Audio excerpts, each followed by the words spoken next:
Good morning, reception, and welcome to Thursday's Phonics lesson. So let's move on to the revisit section straight away. I have put the screen on, but I'd like you not to look at it because we're going to quick write the graphemes, and I'd like you to try without looking. However, if you struggle, then you can look at them, and then I'm going to demonstrate how to write them. So our first one is quick write the grapheme that makes a sound shh. Quick write the grapheme that makes a sound shh. Two letters that make one sound. Ready, steady, show. Okay, I'm going to demonstrate how you write shh. It's a s and a h. That's tall letter h with a nice flick. Quick write the grapheme that makes a sound ch, ch, ch. Quick write the grapheme that makes a sound ch, ch. Sound of a train. Two letters that makes one sound. It is a digraph. Ready, steady, show. So you start off with a curly k, and then we have a tall h. Well done. The k and the h make the ch. Quick write the grapheme that makes two sounds, and the. It's called a grapheme because the grapheme just means the letter representation. Okay, ready, steady, show. So, and the letters that make the th and the are T and H. Well done. Quick write the grapheme that makes a sound qu, like quick, as in quick, as in quack, as in quietly. Quick write digraph that makes a sound qu. Two letters that make one sound. Are you ready? Ready, steady, show. Excellent. Now, I'm going to show you the qu and the o. These two letters are always together. They are best friends, so they are never apart.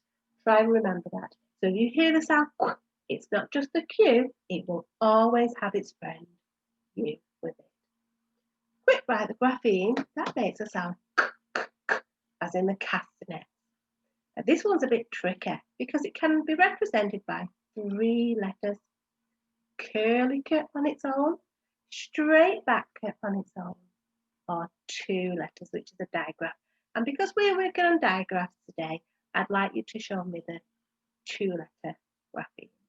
Okay, the digraph. That makes a sound k.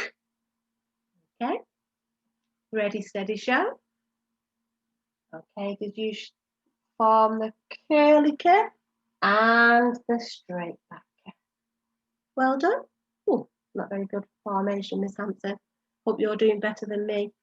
Last one for this section. Quick write the grapheme that makes a sound oong. Pretend like you're the weightlifter. Oong. This comes at the end of a one-syllable word and sometimes a two-syllable word like sitting, hopping, jumping. Are you ready? Have you written it? Ready, steady, share. I'm going to write the oong. Good. The g is very silent sometimes, isn't it?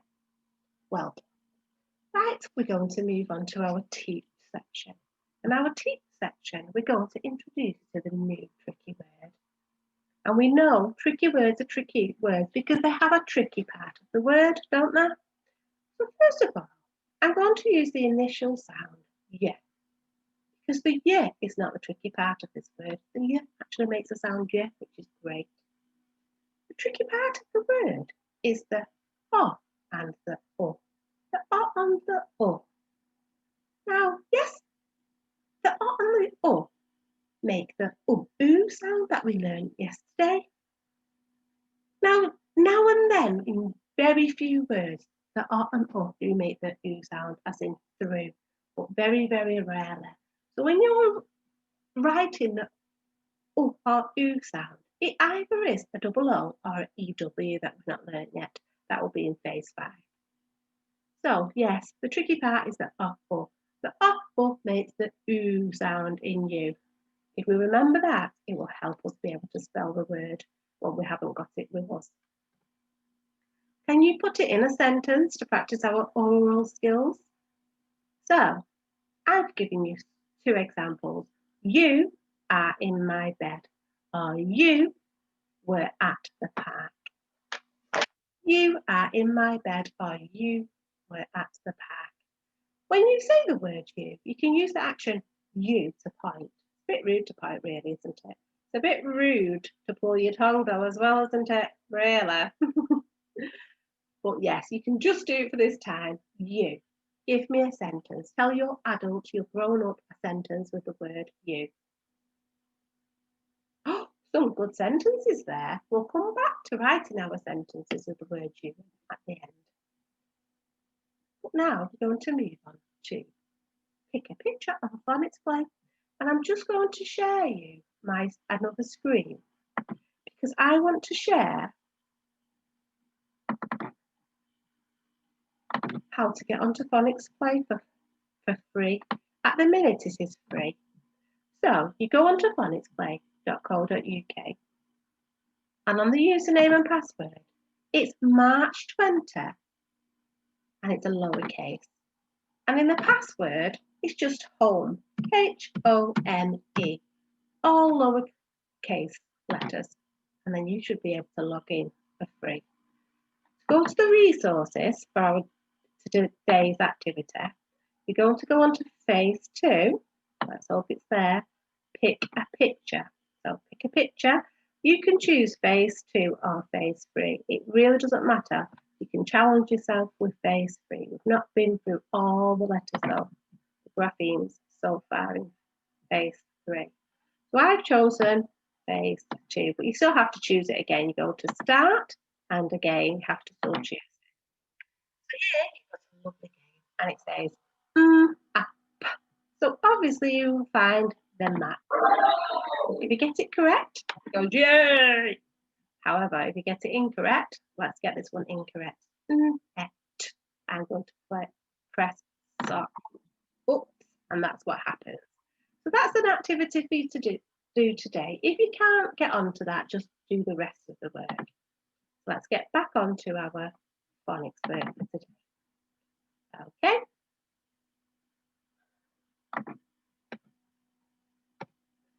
So we're going to do our final task, and it is our writing task.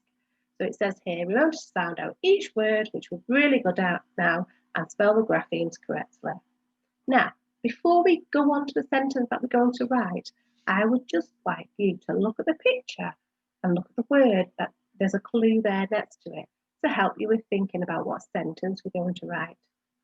So this word here says rain.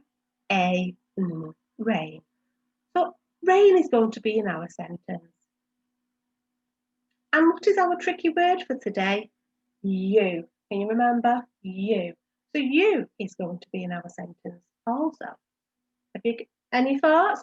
Shout out a sentence that has you and rain in it. Good try. We're going to write, you got wet in the rain. Can you say it? You got wet in the rain. 6 words. Excellent. So I'm going to stop sharing. I'm going to do our writing. So our first word is you. Okay. And if you don't know it by now, that's fine. Go back to the first page on the teach section where it shows you how to spell it. We're going to start with a capital. Now, a Y or a Y usually goes under the line, but because this is a capital, we're going to use that on top of the line. Okay. Remember that O makes the U sound, doesn't it? You. Finger space. Why don't you challenge yourself to write this sentence before me? You got wet in the rain. You might be able to beat me. Got. Got. Got. Well done. Finger space. Wet. Wet. Wet. Straight line. Well done. In. It's a short word, isn't it? Finger space. The. Our tricky word there. Help me spell it. We can't sound it out. Well done. T H E or T E. Rain. Sound out rain. A A. Which two letters make the A sound? A. Well done. A. And we never forget our full stop. Perfect. You are a superstar. You really are.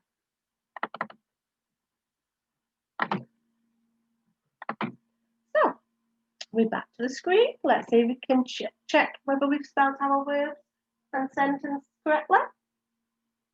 You got wet in the rain. I have spelled it correctly. Well done, you as well. So this one you're going to do all by yourself or with your grown-up. So again, I've given you some clues as to what the sentence might be. You've got a man who's running, and I've got the word here, train. So, with our tricky word also that we're working on, you, can you think a sentence of a you and a training linking to this picture? Shout them out to your adult. Shall we check? Yours might be a better one than what I've written, to be fair. I have written, you ran for the train. You can use that word, those sentences, or you can think of your own, as long as it's got the word you in it and it links to our picture here. So that's the end of our phonics session. Well done, reception. I'll speak to you soon. See you again tomorrow. Bye-bye for now.